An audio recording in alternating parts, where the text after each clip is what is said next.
Hi friends, welcome back to Vasantha's kitchen.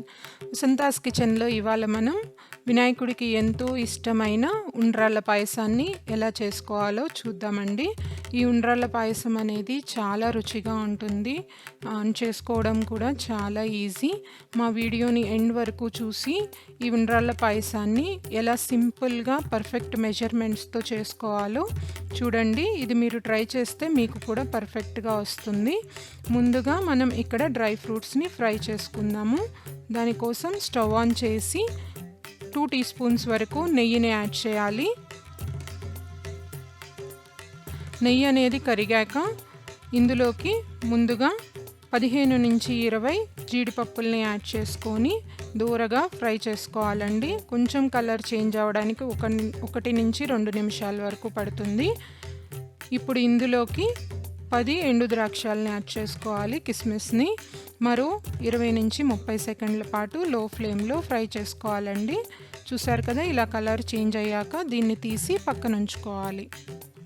ఇప్పుడు ఇందులోనే చిన్న పచ్చి కొబ్బరి ముక్కని చిన్న చిన్న పీసెస్గా కట్ చేసి ఫ్రై చేసుకోవాలి. 1 నుంచి 2 నిమిషాల పాటు కొంచెం కలర్ చేంజ్ అయ్యే వరకు మీరు ఇక్కడ ఎండు కొబ్బరినైనా యూస్ చేసుకోవచ్చు. ఇప్పుడు అందులోనే 1 కప్పు వరకు వాటర్ని పోస్తున్నాము. ఇప్పుడు ఉండ్రాళ్ళు కోసం మనం బియ్యపిండిని ప్రిపేర్ చేసుకుందాము. ఈ వాటర్ అనేది బాయిల్ అయ్యాక 1 టేబుల్ స్పూన్ వరకు పంచదారని యాడ్ చేసుకోవాలి. ఈ పంచదార అనేది పూర్తిగా కరిగాక ఇప్పుడు ఇందులో 1 కప్పు వరకు బియ్యపిండిని తీసుకుంటున్నాము. ఇప్పుడు ఉండలు కట్టకుండా ఈ బియ్యపిండిని నీళ్ళల్లో బాగా మిక్స్ చేయాలండి. ఉండలు అనేవి లేకుండా బాగా కలుపుకుంటే మనకి చపాతీ పిండిలాగా వస్తుంది. చూస్తున్నారు కదా, ఈ విధంగా వచ్చినప్పుడు మనం స్టవ్ ఆఫ్ చేసేసుకోవాలి. ఇప్పుడు దీన్ని ఒక మిక్సింగ్ బౌల్లోకి తీసుకొని చపాతీ పిండిలాగా కలుపుకున్నాక ఇప్పుడు ఉండ్రాళ్ళు చేసుకోవడం ఎలాగో చూద్దాము. చేతికి కొంచెం నెయ్యిని రాసుకొని చిన్న చిన్న ఉండలుగా తీసుకొని మనం ఇలా చూపించిన విధంగా ఉండ్రాళ్ళలాగా చేసుకోవాలి. అలా పిండినంతా మీరు చిన్న చిన్న ఉండ్రాళ్ళలాగా చేసి పక్కన ఉంచుకోవాలండి. ఉండ్రాళ్ళ షేప్ అనేది మీరు కొంచెం పెంచుకోవచ్చు. మేము ఇక్కడ చిన్న చిన్న సైజులో చేసాము. ఇప్పుడు నెక్స్ట్ ప్రాసెస్ వచ్చేసి ఒక కడాయిలో 1 కప్పు వరకు వాటర్ని తీసుకోవాలి. ఈ వాటర్ అనేవి బాయిల్ అయ్యాక ఇందులో మనం చేసి పెట్టుకున్న ఉండ్రాళ్ళన్నిటినీ యాడ్ చేసుకోవాలి. దీన్ని 1 నిమిషం పాటు మీడియం ఫ్లేమ్లో కుక్ చేసుకోవాలండి. కొంతమంది ఇక్కడ పొడిపిండిని కూడా వాడతారు. మేము ఇక్కడ ఏ పొడిపిండిని వాడలేదు, బియ్యపిండిని. ఎందుకంటే ఈ ఉండ్రాళ్ళతోనే మనకి చిక్కగా వచ్చేసింది. ఇప్పుడు కొంచెం ఉడికాక 1 కప్పు వరకు పాలని యాడ్ చేసుకోవాలండి.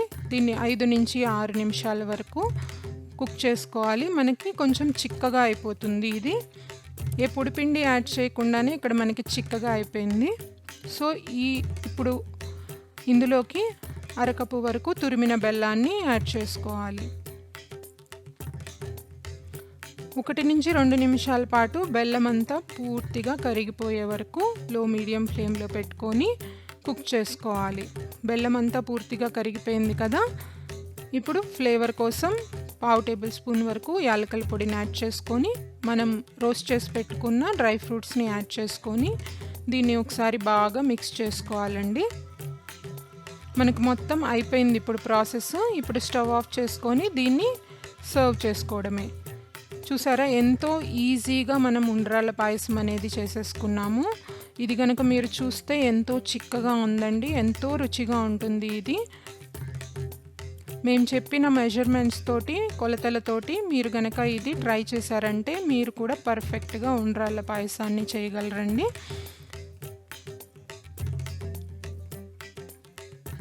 ఈ రెసిపీని మీరు ఈ వినాయక చవితికి ట్రై చేసి వినాయకుడికి నైవేద్యంగా పెట్టండి. మీకు ఈ వీడియో కనుక నచ్చినట్లయితే లైక్ చేసి మీ ఫ్రెండ్స్ అండ్ ఫ్యామిలీకి షేర్ చేయండి. మరిన్ని టేస్టీ రెసిపీస్ కోసం వసంతాస్ కిచెన్కి సబ్స్క్రైబ్ అవ్వండి. Thank you for watching this video.